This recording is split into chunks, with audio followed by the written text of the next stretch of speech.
You asked, how to divide 7228 by 7 using the long division method. 7 divided by 7 equals 1.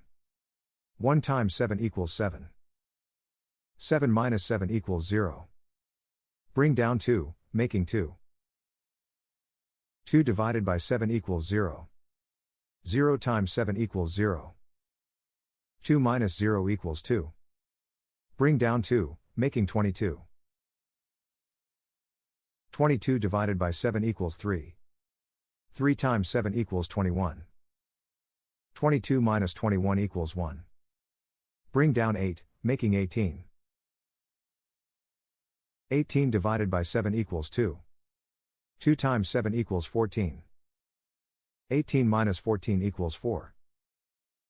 The remainder is 4. The final result is 1032 remainder 4.